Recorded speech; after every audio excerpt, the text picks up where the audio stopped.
If you could tell your past self one thing, what would it be? I would tell 21-year-old me that life won't always be so dark. Alfred.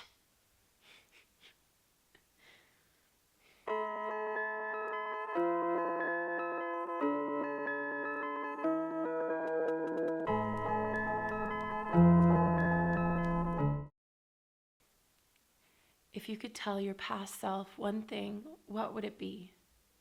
I would tell 21-year-old me that life won't always be so dark, that the hollow experience of being in a deep pit with no comprehension or energy for crawling my way out would be over soon, that not only contentment, but pure, blissful, soulful happiness was on the horizon, that the version of her in 5 years would be almost unrecognizable to the chronically depressed and anxious girl she was. Getting caught up in your past isn't healthy, but reflecting on your journey, on your growth, and your progress is super freaking powerful. I have been on a journey of getting from the darkest place imaginable, full of sadness, hatred, anger, lack of all good feelings, to a place of an abundance of joy and love and a deep inner peace. To get from that first place to the second required a lot of hard work, a lot of peeling back the layers of my conditioning, of my self-beliefs that I have taken on over the last 26 years of my life. And that work is really hard, and it's time consuming, and it's exhausting, really. And you're forced to go through a lot of discomfort willingly. You put yourself into that place of discomfort, looking at these sides of yourself that maybe most of the time you try to ignore or escape from or pretend like don't exist. But they do, and they impact all aspects of your life. So to get to a place where you can experience internal happiness regardless of what's going on around you, to feel inner peace and inner self-love regardless of the relationships or friendships you may have, that requires this type of deep inner work.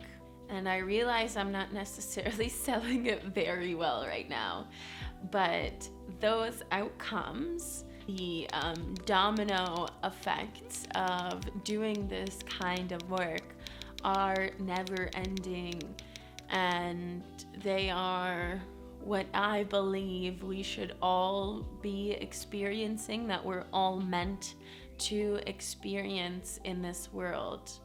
Throughout this journey, I've realized that that is exactly what life is supposed to be about.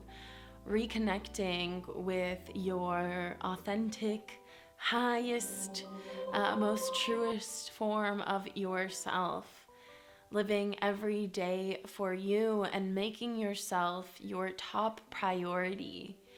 I think a lot of people might flinch or cringe at that, thinking that making myself a priority, that doesn't sound like what you've been taught to do. You might think of that as being selfish. Selfish people live longer. But I'm sure you've heard that whole concept of you can't fill somebody else's jug if you aren't filled yourself first. You can't fill someone else up if you can't something. You can't take care of others if you aren't taking care of yourself. So that really is the bottom line of it.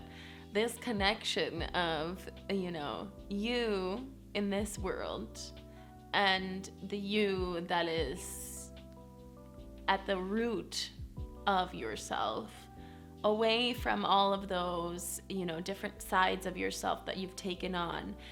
The side of you when you hang out with this group of friends, the side of you that's at work, the side of you that you present to, guys or girls or whatever that you go on dates with. These different sides of you are not necessarily truly you. So this connection with the deep, authentic you is truly the key to an abundance of all good things. Everything that you desire to feel or to experience is already within you.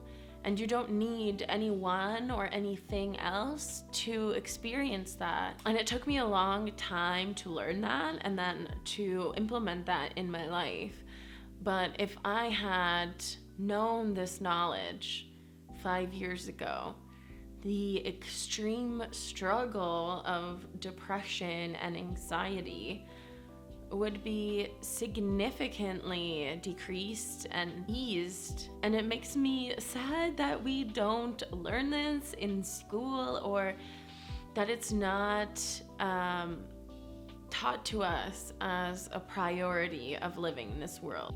So I am here to share a part of my story in hopes to provide you with some knowledge or insight or inspiration, whatever you may be seeking and wherever you may be on your path and on your journey.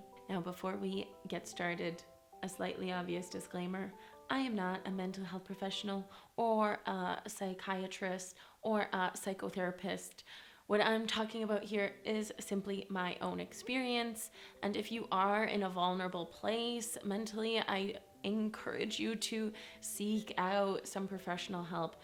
Therapy was one of the greatest things I did for my own mental health, so I encourage you to do the same if you feel like you need it. As we grow up, we are taught to seek external experiences, whether that's a career, a relationship, a marriage, buying a house, a certain car, having an abundance of money, these type of things. When we learn that, we spend the rest of our lives seeking those experiences and working towards that. But we aren't taught that those experiences won't necessarily bring with them certain emotions that we expect to feel when we receive those things. Having these certain things is so idealized, and when we're raised in that kind of culture and with that kind of perspective, we believe that these are the things that we need to be fulfilled in life. These are the things that give our life a purpose. So we spend our days working so hard to achieve these things, these external experiences, when in reality we are seeking the emotions of attaining these things, whether that be happiness or love or a sense of security or safety. We work so hard to achieve these things. And for many people, when you get there and you achieve one of those things, maybe a second one of those things, you realize it's not bringing the feelings that you expected. That's because you were conditioned to believe that this is what you needed to feel the emotional outcome that you wanted. But all along, that emotional experience was already within you. These emotions of love, pure soulful happiness, abundance, security, and safety, these emotional experiences are already within us. And we don't need to experience something externally to bring these emotions on. We simply need to look inwards and understand ourselves deeply to be able to experience these things on a daily basis, regardless of what's going on around us. You don't need to buy a Ferrari to feel like you are abundant in wealth. You just need to shift your perspective on what abundant wealth looks like to feel that experience of having abundance. Or you don't need to have a husband or a fiance or, another person to bring you love and to dote on you and to make you feel like a princess or queen or whatever you want to feel like. You don't need somebody else to do that for you. You can dote on yourself. Treat yourself like a freaking queen. Do that for yourself, and you can feel just as much, if not more, love, true love for yourself and within yourself. You don't need to spend your days seeking what your peers have told you to seek just so you can have this ideal life for yourself with a nice house and a fancy car and a perfect marriage and a white picket fence. These things might not bring you that happiness and that fulfillment that you are seeking. And maybe they will bring you some joy, but you don't need to wait for them to bring you the joy. You can bring you that joy yourself, and it'll probably take you less time as well. I always associated my thoughts as being who I am. These voices in my head and these beliefs, I just realized how loud I may sound for saying that. I have voices in my head. I'm sure you do too, don't you? I always associated my thoughts as being who I am.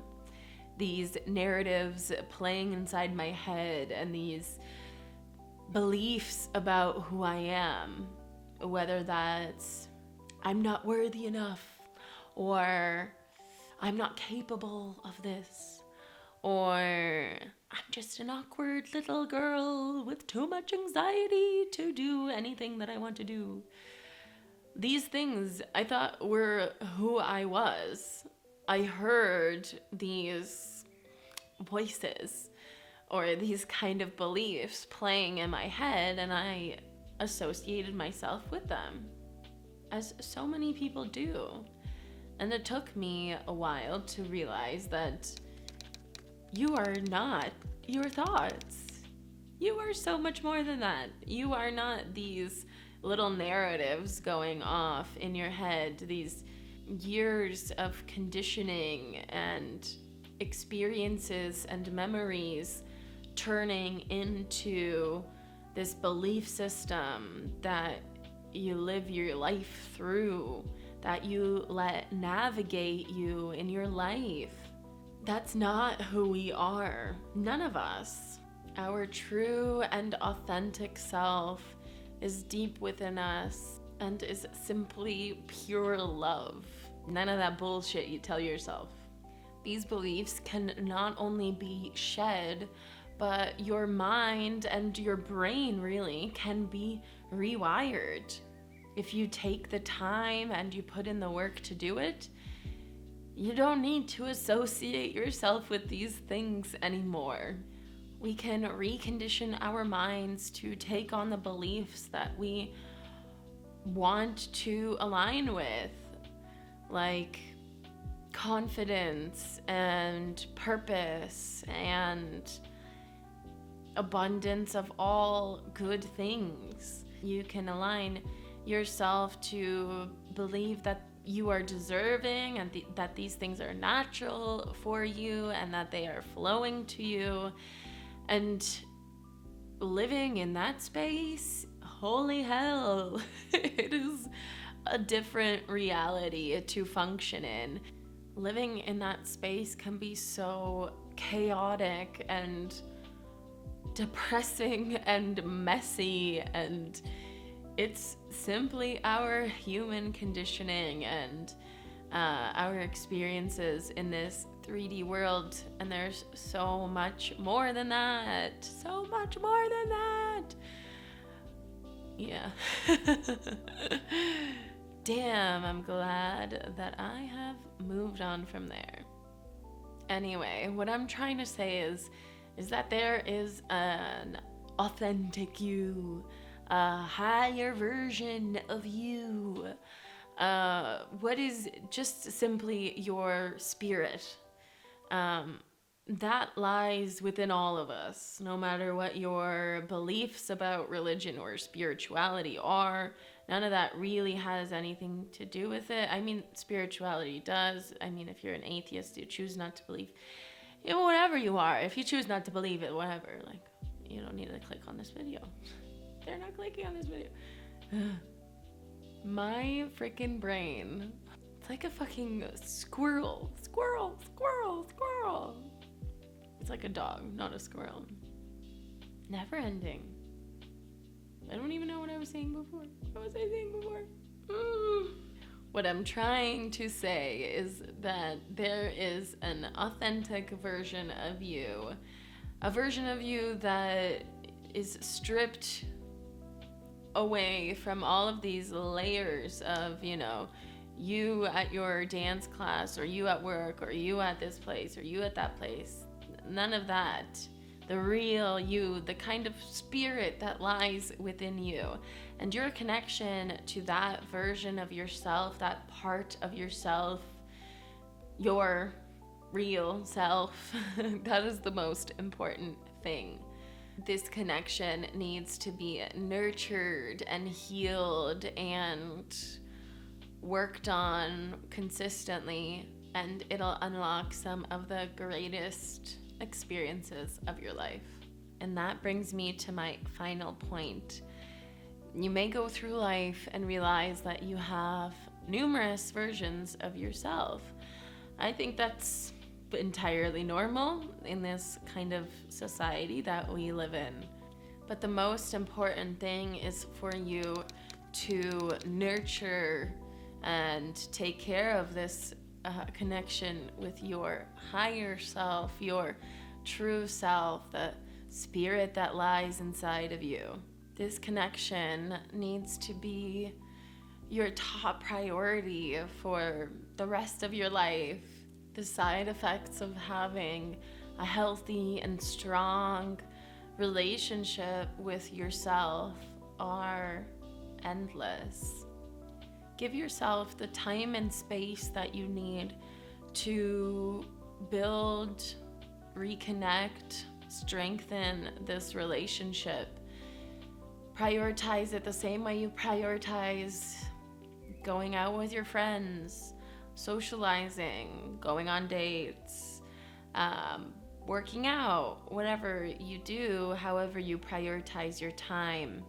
Prioritize your relationship with yourself in the same way. Through this alignment, we're able to live every day more mindfully, present in the moment, enjoying things like playing with your dog, or watering your plants, or eating a good meal with your friends. Being present in those moments and being mindful and fully conscious and not escaping your reality, that's what life is about. It really is about living in these small moments, not wishing we had something different or waiting till something bigger happens for us. Dreaming is amazing, and through this connection with yourself, you can start to dream bigger and make things happen for you.